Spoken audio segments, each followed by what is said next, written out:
The Cask of Amontillado. The 1,000 injuries of Fortunato I had borne as best I could, but when he ventured upon insult, I vowed revenge. You, who so well know the nature of my soul, will not suppose, however, that I gave utterance to a threat. At length I would be avenged. This was a point definitively settled, but the very definitiveness with which it was resolved precluded the idea of risk. I must not only punish, but punish with impunity. A wrong is unredressed when retribution overtakes its redresser. It is equally unredressed when the avenger fails to make himself felt as such to him who has done the wrong. It must be understood that neither by word nor deed had I given Fortunato cause to doubt my goodwill. I continued, as was my wont, to smile in his face, and he did not perceive that my smile now was at the thought of his immolation. He had a weak point, this Fortunato, although in other regards he was a man to be respected, and even feared. He prided himself on his connoisseurship in wine. Few Italians have the true virtuoso spirit. For the most part their enthusiasm is adopted to suit the time and opportunity, to practice imposture upon the British and Austrian millionaires. In painting and gramarye, Fortunato, like his countrymen, was a quack, but in the matter of old wines he was sincere. In this respect I did not differ from him materially. I was skilful in the Italian vintages myself, and bought largely whenever I could. It was about dusk, one evening, during the supreme madness of a carnival season, that I encountered my friend.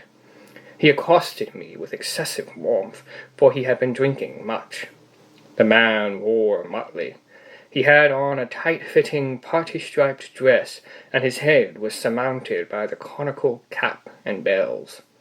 I was so pleased to see him that I thought I should never have done wringing his hand. I said to him, "My dear Fortunato, you are luckily met. How remarkably well you are looking today. But I have received a pipe of what passes for Amontillado, and I have my doubts." "How?" said he. "Amontillado? A pipe? Impossible. And in the middle of the Carnival?" "I have my doubts," I replied, "and I was silly enough to pay the full Amontillado price without consulting you in the matter. You were not to be found, and I was fearful of losing a bargain." "Amontillado! I have my doubts." "Amontillado! And I must satisfy them." "Amontillado! As you are engaged, I am on my way to Lucchesi. If anyone has a critical turn, it is he. He will tell me, Lucchesi cannot tell Amontillado from sherry. And yet some fools will have it that his taste is a match for your own. Come, let us go." "Whither?" "To your vaults." "My friend, no. I will not impose upon your good nature. I perceive you have an engagement. Lucchesi, I have no engagement. Come."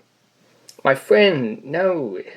It is not the engagement, but the severe cold with which I perceive you are afflicted. The vaults are insufferably damp. They are encrusted with nitrate. Let us go, nevertheless. The cold is merely nothing." "Amontillado. You have been imposed upon. And as for Lucchesi, he cannot distinguish sherry from Amontillado." Thus speaking, Fortunato possessed himself of my arm. Putting on a mask of black silk and drawing a roquelier closely about my person, I suffered him to hurry me to my palazzo. There were no attendants at home. They had absconded to make merry in honor of the time. I had told them that I should not return until the morning, and had given them explicit orders not to stir from the house. These orders were sufficient, I well knew, to ensure their immediate disappearance, one and all, as soon as my back was turned. I took from their scones 2 flambeaux, and, giving one to Fortunato, bowed him through several suites of rooms to the archway that led into the vaults. I passed down a long and winding staircase, requesting him to be cautious as he followed. We came at length to the foot of the descent, and stood together on the damp ground of the catacombs of the Montresors. A gait of my friend was unsteady, and the bells upon his cap jingled as he strode. "The pipe?" said he. "It is farther on," said I. "But observe the white webwork which gleams from these cavern walls." He turned toward me, and looked into my eyes with two filmy orbs that distilled the rheum of intoxication. "Nitre?" he asked at length. "Nitre," I replied. "How long have you had that cough?"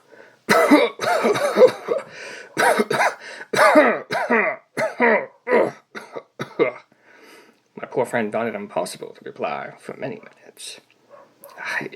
"It is nothing," he said at last. "Come," I said with decision, "we will go back. Your health is precious. You are rich, respected, admired, beloved. You are happy, as once I was. You are a man to be missed. For me it is no matter. We will go back. You will be ill, and I cannot be responsible.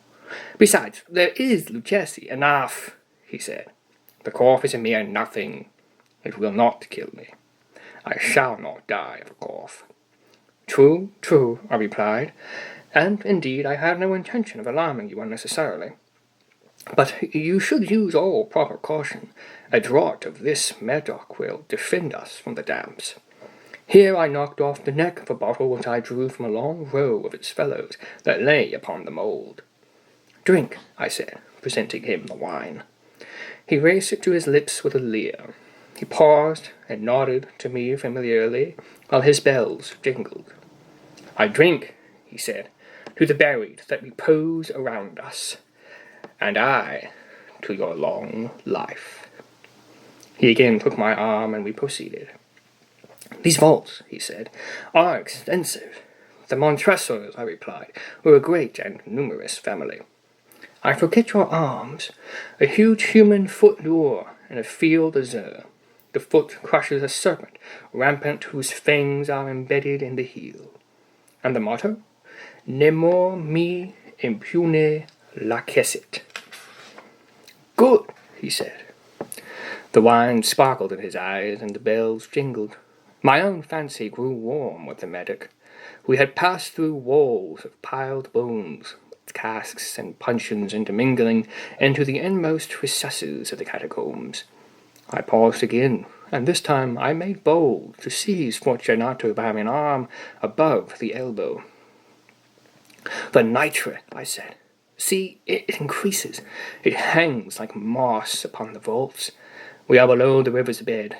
The drops of moisture trickle among the bones. Come, we go back ere it is too late. Your cough, it is nothing," he said. "Let us go on. But first, another draught of the Medoc." I broke and reached him a flagon of de Garve. He emptied it at a breath. His eyes flashed with a fierce light. He laughed and threw the bottle upward with a gesticulation I did not understand. I looked at him in surprise. He repeated the movement, a grotesque one. "You do not comprehend," he said. "Not I," replied. "Then you are not of the Brotherhood." "How? You are not of the Masons?" "Yes, yes," I said. "Yes, yes. You? Impossible. A Mason?" "A Mason," I replied. "A sign," he said. "It is this," I answered, producing a trowel from beneath the folds of my roquelier. "You jest," he exclaimed, recoiling a few paces.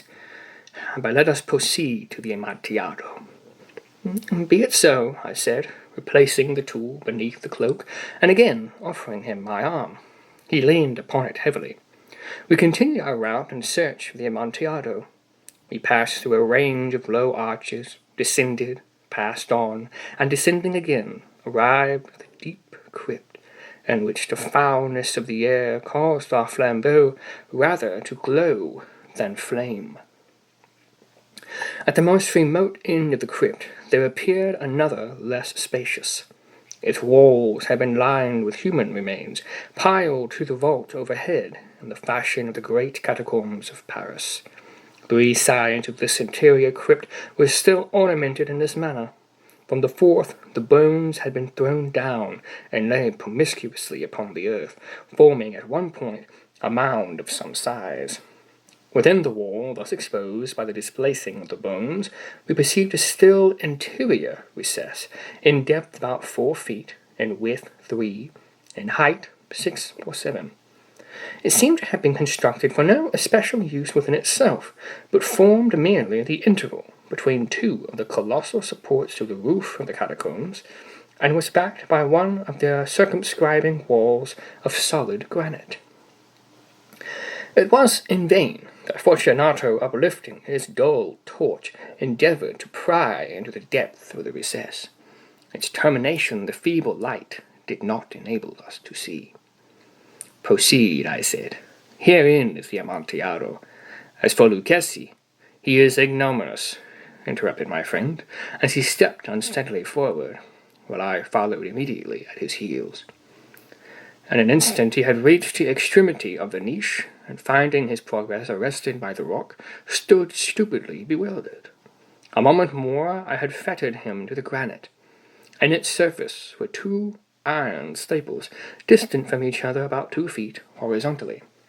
From one of these depended a short chain, from the other a padlock.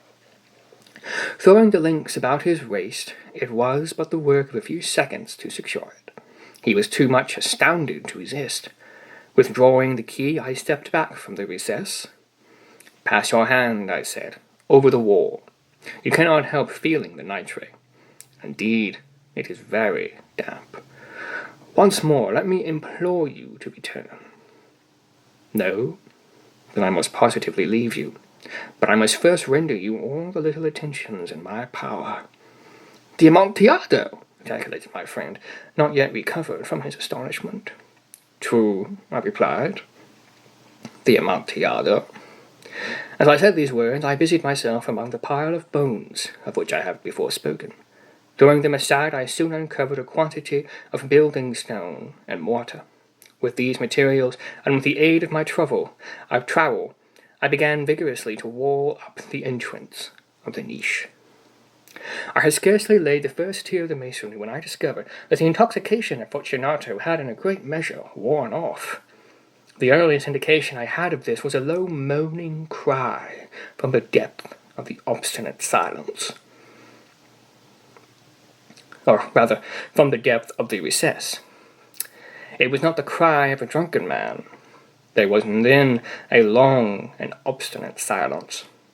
I laid the second tier, and the third, and the fourth, and then I heard the furious vibrations of the chain. The noise lasted for several minutes, during which, that I might hearken to it with the more satisfaction, I ceased my labours, and sat down upon the bones. When at last the clanking subsided, I resumed the trowel, and finished without interruption the 5th, the 6th, and the 7th tier. The wall was now nearly upon a level with my breast. I again paused, and holding the flambeau over the mason work, threw a few feeble rays upon the figure within. The succession of loud and shrill screams bursting suddenly from the throat of a chained form seemed to thrust me violently back. For a brief moment I hesitated. I trembled. Unsheathing my rapier, I began to grope with it about the recess, but the thought of an instant reassured me. I placed my hand upon the solid fabric of the catacombs, and felt satisfied.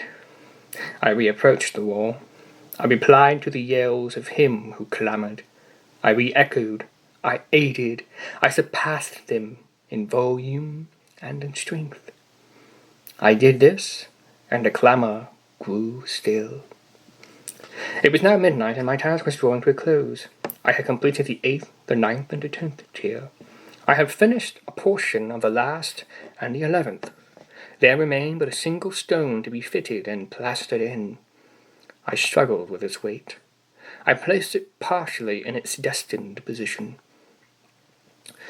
But now there came out of that niche a low laugh that erected the hairs upon my head. It was succeeded by a sad voice, which I had difficulty in recognizing as that of the noble Fortunato. The voice said, "Ha ha ha ha ha ha." A very good joke indeed, and an excellent jest. We will have many a rich laugh about it at Palazzo, over our wine. The Amontillado, I said. Yes, the Amontillado. But is it not getting late? Will not they be awaiting us at the Palazzo, the Lady Fortunato and the rest? Let us be gone. Yes, I said. Let us be gone. For the love of God, Montressa. Yes, I said. For the love of God. But to these words I hearkened in vain for a reply. I grew impatient. I called aloud, Fortunato. No answer. I called again, Fortunato. No answer still. I thrust a torch through the remaining aperture and let it fall within. There came forth in return only a jingling of the bells. My heart grew sick, on account of the dampness of the catacombs. I hastened to make an end of my labor. I forced the last stone into its position. I plastered it up. Against the new masonry, I re-erected the old rampart of bones. For the half of a century, no mortal has disturbed them. In pace requiescat.